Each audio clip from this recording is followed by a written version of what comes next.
El tema del estudio que advertía sobre lo que está pasando con los jóvenes que enfrentan vulnerabilidad social, y también esto del triple ni, que no estudian ni trabajan ni tampoco buscan empleo. ¿Cómo están analizándolo? ¿Qué podemos comentar sobre esto? Bueno, yo ayer cuando me pidieron hacer la nota Sí, pensaba cómo encarar, digamos, cómo sí, hacer una introducción también para que toda la gente lo entienda sí, de manera sencilla. Y lo primero que hay que decir es que nosotros como seres humanos vamos a ir a unas cuestiones muy básicas antes de hablar de los ni, de los triple ni, y vamos a ver si eso es tan así como dicen los estudios y toda la cuestión. Pero hay cuestiones básicas que necesitamos los seres humanos para reproducirnos como personas, que a veces no las pensamos, pero que ahora cuando yo les diga cuáles son esas cuestiones, sí, todos nos vamos a interpelar a cada uno. Un psicólogo norteamericano en la década del 40, que se llama Abraham Maslow, sí, elaboró una teoría que se llama teoría de las necesidades. Y Maslow dice que las necesidades humanas son como una pirámide, una base ancha de las necesidades que son las que más influyen, digamos, en nuestra vida, hasta una cúspide muy pequeñita, a donde Maslow dice que solamente esa necesidad la cubre el 1% de la población mundial. Pero si nosotros vamos a cuál es la base de la pirámide, cuáles son las necesidades más básicas, y esta es una pregunta que yo le hago a mis alumnos también cuando sí, doy clases, uno no sabe muy bien qué responder. Empiezan a decir, bueno, la ropa, tener educación, tener una casa, y esas no son las necesidades más básicas. El ser humano tiene tres necesidades que son muy básicas. sí, Una es dormir. Si el ser sí, humano no duerme, a los 2 días se desploma. No nos podemos reproducir como seres humanos si no dormimos adecuadamente. Esa es sí, una necesidad muy básica. Sí, La otra necesidad básica es más escatológica, si se quiere, tenemos que ir al baño. claro, Los sí, seres humanos tenemos que ir al baño. Y eso es indefectible, no lo podemos esquivar. Y la tercera es que tenemos que comer. Si no comemos, no nos reproducimos como seres humanos. sí, Fíjense ustedes que las dos primeras necesidades las podemos resolver fácilmente. sí. Dormir podemos, a los estudiantes que les gusta salir de fiesta a la noche, les digo, bueno, ¿quién no ha dormido en el banco de una plaza cuando ha vuelto de una fiesta? Eh, Podemos dormir, ¿no es cierto?, en cualquier lugar. Las necesidades también las podemos hacer en cualquier lugar. Pero viene la cuestión de la comida. ¿Cómo conseguimos la comida nosotros en nuestras sociedades? Bueno, nosotros en Argentina vivimos en una sociedad capitalista. Y en una sociedad capitalista, para poder comer, nosotros tenemos que trabajar. Con ese trabajo nos pagan un salario, y con ese salario nosotros compramos todo lo que necesitamos, desde lo más básico hasta lo que no es más básico. Y ahí es donde viene la cuestión, ahí es donde podemos enlazar con esta cuestión de estos famosos niños. Ese término se empezó a utilizar en la década del 90 en Gran Bretaña. No lo inventamos nosotros, esto también tenemos que decirlo, porque a veces nosotros tendemos a pensar que las cosas que suceden en nuestro país son las más terribles, las más tremendas. Sí, Bueno, esto se acuñó, el término se acuñó en Gran Bretaña a finales de la década del 90, porque estaba apareciendo este fenómeno de los que no trabajan y no estudian. claro. Y en nuestro país el problema este es muy acuciante, porque fíjese que nosotros tenemos, ya sin hablar de esta generación que generalmente se considera a los que tienen entre 15 y 29 años, ¿eh? También acá nosotros tenemos que ser claros, es lo que Sí, nosotros consideramos como juventudes, y eso es un rango etario muy acotado, como le estoy mencionando. sí, Pero si nosotros nos salimos de ese grupo generacional, en la Argentina hoy, cerca del 46% del empleo es empleo informal. sí, Y entonces imagine, si nosotros tenemos esa proporción de informalidad, todos los impactos que tiene sobre la sociedad en general. Eh, y podemos ir señalando algunos. Por ejemplo, la jubilación. El sistema jubilatorio nuestro se sostiene sobre la base de lo que aportan los que están trabajando. sí, Entonces imagine que el 46% de los que trabajan no aportan al sistema jubilatorio. Entonces eso afecta no solo a la jubilación futura, sino a los jubilados actuales. sí, ¿eh? Y eso estamos hablando de gente que está trabajando, Marcelo. Gente que tiene trabajo, pero que está en situación informal, que no hace aportes, que no tiene seguridad social, además. Sí. Este otro factor Otro tema muy determinante, ¿no? Y bueno, y si nos enfocamos en la generación esta, nosotros ya tenemos casi una generación que ha visto a sus padres sin trabajo. El ser humano, nosotros como seres humanos, y uno lo puede ver hasta con los hijos propios, cómo los hijos nos imitan, ¿no es cierto? Y tenemos generaciones de jóvenes que no han visto trabajar a sus padres. Pues. Sí. Que no, padres que además no terminaron la escuela secundaria. Y hoy, esta es una cuestión central, hoy hay un descreimiento acerca de las credenciales que puede otorgar la educación para el mundo laboral. Y como yo les señalé, en el sistema en el que vivimos, en el sistema económico que vivimos nosotros, para poder comer tenemos que trabajar. Y entonces hay toda una generación que descree que educándose mejor va a conseguir un mejor trabajo. Y los hechos muestran que eso no es así. Claro. Cuanto mejor educación tenemos, exacto, tenemos mejores, es más fácil conseguir empleo y además es más fácil conseguir un empleo mejor remunerado. Aunque eso también hoy en día está en discusión. Claro. Porque tenemos jóvenes que están empezando su mundo laboral, que están muy bien formados, pero que no tienen un buen salario. Bueno, bien, acá vamos es un contexto ahí, sí. Aquí. Un buen contexto. Sí, vamos perfilando un poco la cuestión. ¿Quiénes son esos ninis? Esos ninis forman parte de una población que es vulnerable, ¿no es cierto? Que, como ya dijimos, muy probablemente tuvieron a sus padres en condiciones precarias, ¿no es cierto? Que no tienen un buen trabajo, que no tuvieron una buena educación. Sí. Y hoy se agrega además a eso que muchos dicen, y esto está cuestionado en la literatura científica también, que no están buscando un empleo. Está muy cuestionada la cuestión esta de que no trabajan, Marcelo. Si usted se pone a ver, si la gente se pone a ver cómo nosotros en la Argentina hemos decidido captar el trabajo, y bueno, podríamos tener solamente una discusión acerca de cómo es esa metodología para captar lo que nosotros conocemos como la población económicamente activa. Sí. Que es la que se supone que está dentro del mercado laboral, ¿no es cierto? Claro, sí. Y en los dos grandes relevamientos que tiene la Argentina para captar eso, que son, uno es el censo, todos cuando hemos contestado el censo en el 2022, que se hizo el último censo, nos hicieron una serie de preguntas vinculadas con el trabajo. Y después la otra, que es de publicación periódica, se hace 4 veces al año, que es la encuesta permanente de hogares. Sí. Y que de ahí salen generalmente todos los datos estos con los cuales nosotros trabajamos habitualmente. Y para la Argentina, haber trabajado significa haber por lo menos tenido una actividad durante la última semana, durante al menos 1 hora. Así es la pregunta que incluye a los que estarían dentro de ese mundo del trabajo, ¿no es cierto? Sí. Entonces, ahí podemos discutir, es muy vidriosa la cuestión. Sí, y además después está, ¿qué es lo que se considera trabajo? Por ejemplo, si yo estoy cuidando al abuelito que está en silla de ruedas y mis papás tienen que salir a trabajar, y bueno, me toca a mí, porque yo ya tengo cierta edad, soy responsable y lo tengo que cuidar. ¿Eso es trabajo o no es trabajo? Sí, claro. Aquí hay una cuestión. Entonces, muchos de estos ninis que se mencionan en el estudio, un buen porcentaje cumplen un rol, realiza tareas de cuidado en la casa. Y de ahí entra la discusión de si eso nosotros lo podríamos considerar como un trabajo, ¿no? Es decir, es un eslabón fundamental dentro de la estrategia familiar de subsistencia, si uno se pone a pensar. Porque si esa persona no cuidara a alguien que sale a trabajar, tendría que cuidarla, exactamente. Significaría un gasto de un profesional o un asistente y todo eso. Sí. De alguien que tiene, exactamente. Entonces, también está muy en discusión aquello de que no trabajan.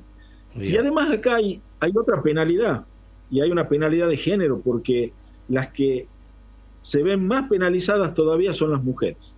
Sí, hay diferencias. ¿Quiénes cuidan, por ejemplo? Sí, hay muchas diferencias, una diferencia significativa. que no es menor. En el caso de los cuidados, por ejemplo, Marcelo, es para que nos agarremos la cabeza, porque es 3-1. Claro. 3 mujeres por un varón que realizan tareas de cuidado de algún familiar cercano, pariente. Sí, o se hace cargo, claro. Sí. Exactamente, Totalmente. tal cual. Sí, y esas entonces, son cuestiones claro, que están muy enraizadas dentro de la sociedad y que, bueno, a veces nosotros no nos ponemos a cuestionarlas ni las tenemos en cuenta hasta que nos aparece el dato. las cifras, claro, y Que las es cifras que- no son tan, o sea, no mantienen el lineamiento cuando ya se habla de personas. Acá aparecen números y las analizamos cual. como números, pero las actividades o lo demás, esto que nos estás mencionando, también lógicamente tuercen, ¿no es cierto? Y nos lleva a pensar que no es exactamente completamente, no digo veraz, sino también que hay que tener consideraciones sobre otras tareas que no están, por lo menos, tenidas en cuenta, como las que nos dices, y con las mujeres tampoco, claro. Mujeres penalizadas siempre, Marcelo. Sí, y esto es para que nosotros nos interpelemos como sociedad, porque somos todos parte de la sociedad. Esto no nos podemos hacer a un costado. Desde la política hasta cada uno de nosotros.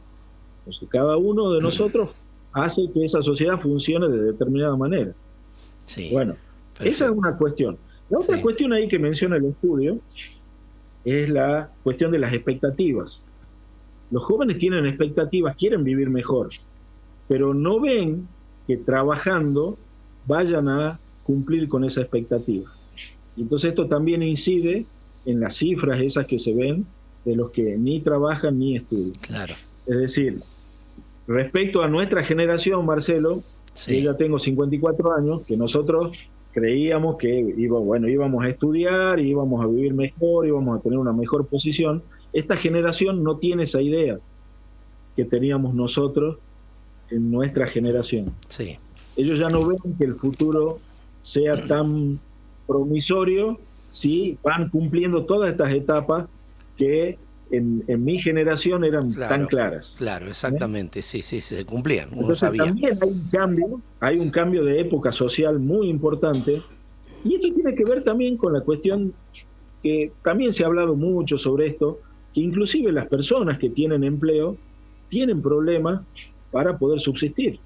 Es decir, personas, no solamente las que están dentro de ese 46% del empleo informal, sino personas que tienen un empleo formal en blanco y que no llegan a fin de mes o que no llegan a cubrir la canasta básica, Marcelo. Claro, sí, Yo tengo seguro. colegas en la universidad, los chicos que están recién graduados y recién empiezan, y tienen cargos que no les alcanza para cubrir la canasta básica. Y tienen un empleo formal con todas las de la ley y toda la cuestión. Entonces imagínese alguien de afuera que no tiene ese trabajo y ve, bueno, ese está trabajando y no llega a fin de mes, no le alcanza para esto y tiene que trabajar 30, 40 horas. Eso desanima a cualquiera. Si uno se pone a pensarlo fríamente, desanima a cualquiera. Entonces dice, bueno, ¿y entonces para qué voy a trabajar yo? Para estar así, bueno. Entonces empiezan a aparecer otras problemáticas y empieza la contracara de esto, que es la estigmatización. Porque lo que habitualmente uno escucha a la gente, bueno, estos son una manga de vagos, no quieren trabajar, y entonces después, ¿qué hacen? Salen a robar, se drogan, generan problemas en la sociedad, disturbios, etcétera. Y claro, y por supuesto, esto inevitablemente va a suceder, porque no lo estamos incluyendo dentro de la sociedad. Claro, ya nosotros mismos, o sea, la sociedad misma lo está expulsando. Claro, y a veces no nos interpelamos en ese sentido, Marcelo. Cuando uno va con el auto y se para en un semáforo y ve la cantidad de chicos jóvenes que están limpiando los vidrios, que están vendiendo algo, la cantidad, y que a uno a veces le molesta, ¿no? Pero ¿por qué esa persona no puede tener el mismo auto que tengo yo, que estoy parado ahí sentadito con el aire acondicionado en mi auto? ¿Por qué no? Esa es la pregunta que deberíamos hacernos. Si es que tenemos el ideal de que la sociedad nos ofrezca, por supuesto, haciendo valer los méritos y toda la cuestión.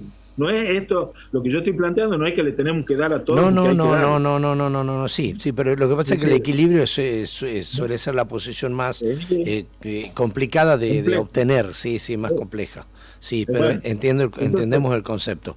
Sí, hay más detrás de las cifras, hay lecturas que debe hacerse de la sociedad que no están marcadas en los números fríos y no juzgarlos así a todos. Sí, entonces un poco para redondear el asunto, bueno, sí, los ninis, pero a veces no son ni, a veces trabajan de forma velada, de una forma que nosotros no lo vemos, y entonces, digamos, la estadística oficial a veces es muy fría y tiende a subsumir un montón de cosas que a veces tienen otros significados para la sociedad. Claro. Entonces también está bueno hacer estas notas por ahí, para que los que estudiamos y tenemos un conocimiento que va un poquito más allá de lo que dicen esas cifras precisamente, puedan aclarar un poco o poner un poco así. Al final lo que estoy diciendo yo es una opinión más, ¿no? Está bien, pero completamente. Pero es una lectura, es que es una lectura interesante, no son los números así, como decían, bueno, claro, se la pasan de vago, no hacen nada, pero tienen tareas, a veces que tienen que ver con las tareas de los domésticos, encargarse de sus hermanos, mucha gente, a veces que son, como están las familias hoy. Exacto, Mire, Yo le doy una cifra de nuestra Universidad de Tucumán. Yo trabajo en Filosofía y Letras. Y un estudiante en Filosofía y Letras se demora en promedio, dependiendo de la carrera, pero en promedio son entre 8 y 10 años se demora un estudiante para una carrera que en teoría debería demorar 5 años. Entonces uno se pregunta, bueno, ¿y por qué se demora tanto? De nuevo, son vagos, no quieren estudiar, no quieren hacer esto y lo otro. Y entonces después empiezan las otras preguntas. Y el 75% de los estudiantes de Filosofía y Letras realizan alguna tarea de cuidado, tienen que trabajar o tienen que hacer otras actividades fuera del estudio. Y entonces ahí empieza a cerrar toda la cuestión de por qué se demora un poquito más, ¿no es cierto? Entonces, hay unas cuestiones que están por debajo de nuestra sociedad que a veces las políticas públicas no las están teniendo en cuenta. Y entonces esto también es un llamado para que nos sentemos, afinemos esas políticas acerca de cómo tenemos que hacer las cosas para que el sistema, no podemos pretender que funcione de manera perfecta, en ningún país funciona de manera perfecta, pero por lo menos que no tengamos tanta gente excluida, porque al final lo que está sucediendo es esto. Son como dos sociedades que no se tocan, Marcelo. Yo a veces siento eso. A veces siento eso. Como si no era una sola, no somos una sola. Sí, es así. Yo a veces siento eso en mi Tucumán querido. He nacido, he vivido toda mi vida en Tucumán y he ido afuera, he visto otras realidades y cuando uno vuelve, siente, es una sensación muy rara. Es una sensación muy rara porque uno dice, ¿por qué tenemos esa incapacidad para poder ser inclusivos, para poder tener una sociedad que sea un poquito más justa, ¿no? Sí, es cierto. Esta es un poco, esta es un poco mi mirada, ¿no? Bien, Pablo. No, te agradecemos mucho porque hay muchos de los temas que han ido surgiendo que escuchaba con atención, porque son todos razonamientos o argumentos a tener en cuenta cuando uno quiere analizar esto. Y vuelvo, cuando uno mira la estadística dice, bueno, claro, y es el juicio más fácil o el concepto más fácil o lo que se nos viene es, bueno, está perdido todo esto, pero no vemos las causas que llevan a esto. Y también variables, como vos decís, que tienen que ver con otras tareas que no están tipificadas o que no funcionan o no figuran como trabajo, pero que sí las llevan adelante. Ha sido un gusto hablar con vos, Pablo. Esperamos a tu regreso. Me gustaría que charlemos también de otros temas. Bueno, cómo no, con mucho, gracias, con mucho gusto. Gracias, que pases buen día, que pases buen día. Gracias, igualmente.